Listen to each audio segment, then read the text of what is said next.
On the walls of a famous Boston museum hang several empty picture frames. Beautiful, gilded, and holding nothing at all. They are a memorial to a single night when two men in police uniforms stole $500 million in priceless art and vanished. It was the largest art heist in history. And more than 30 years later, not one piece has ever been found.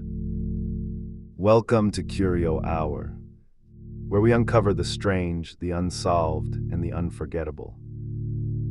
Today's story: the Gardner Museum heist. In the city of Boston stands the Isabella Stewart Gardner Museum, a grand palace-like building filled with centuries of priceless art. It was the life's work of one woman, a wealthy art collector named Isabella Stewart Gardner, who gathered masterpieces from across the world. Rembrandts, of Vermeer, works by Degas and Manet, treasures that today would be considered almost beyond price. When she died, her will laid down a strict and unusual rule. The collection was to remain exactly as she left it. Nothing added, nothing moved. It was a rule that decades later would lead to one of the strangest sights in the art world. The night of the 17th of March, 1990, was St. Patrick's Day, and Boston was celebrating. The streets were full of revelers, and the city's police were stretched thin, dealing with the festivities. Inside the dark, quiet museum, two young security guards were on the overnight shift. The building was locked and still. Just after 1 a.m, the buzzer at a side entrance rang. Standing outside were two men in police uniforms. They said they were responding to a report of a disturbance on the grounds. It was against the rules to let anyone in after hours. But these were police officers, and the young guard, perhaps nervous, buzzed them through. It was the single decision on which the entire night would turn. Once inside, the officers looked around and then turned to the guard. They told him he looked familiar, that there might be a warrant out for his arrest. They asked him to step away from the security desk and the only alarm button in the building to be searched. The moment he did, the trap closed. The men produced handcuffs. They were not police at all.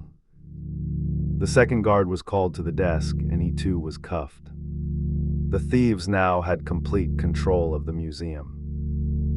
They marched the two guards down to the basement, bound their hands, feet, and heads with duct tape, and handcuffed them to pipes far apart. Then the thieves went back upstairs and got to work. For the next 81 minutes, they moved through the silent galleries, choosing their targets. And here the mystery only deepens, because their choices made very little sense. They took the museum's greatest treasure, the concert by Vermeer, one of only around 35 paintings in the world by the Dutch master. They took 3 works by Rembrandt, including his only known seascape, The Storm on the Sea of Galilee. But then they passed by other works far more valuable, and instead took strange, smaller items. A Chinese bronze beaker, thousands of years old. And oddly, the bronze eagle finial from the top of a Napoleonic flagpole. They even tried and failed to unscrew it cleanly. It was the selection of amateurs, not art experts.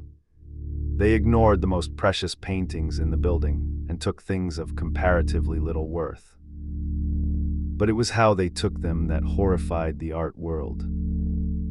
Rather than carefully removing the paintings, the thieves cut the canvases right out of their frames with a blade.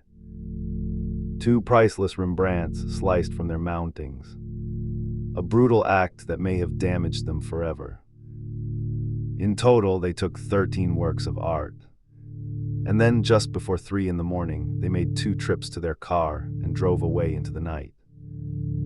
They left behind the empty frames hanging on the walls, and 2 terrified guards taped up in the basement. The thieves had also taken the security footage and the printout of the motion detectors. But they missed one thing. The hidden data that recorded their movements through the galleries survived.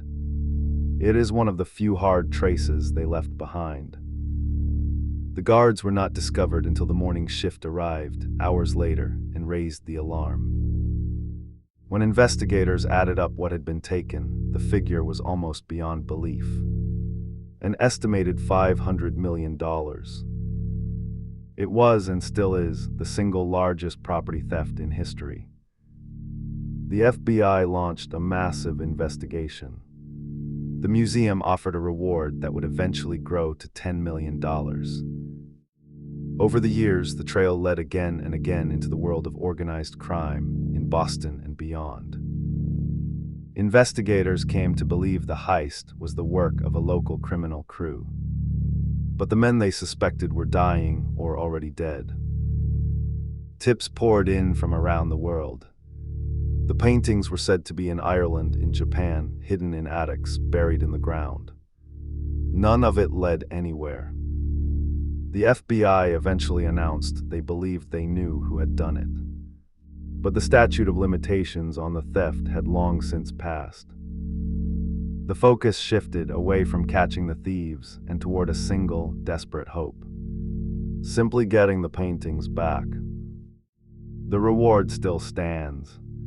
No questions asked for the safe return of the art. But the masterpieces have never surfaced. Not in an auction, not in a raid, not anywhere. Somewhere perhaps a Vermeer and 3 Rembrandts sit rolled up in the dark. Or perhaps they are already gone, destroyed by men who never understood what they held.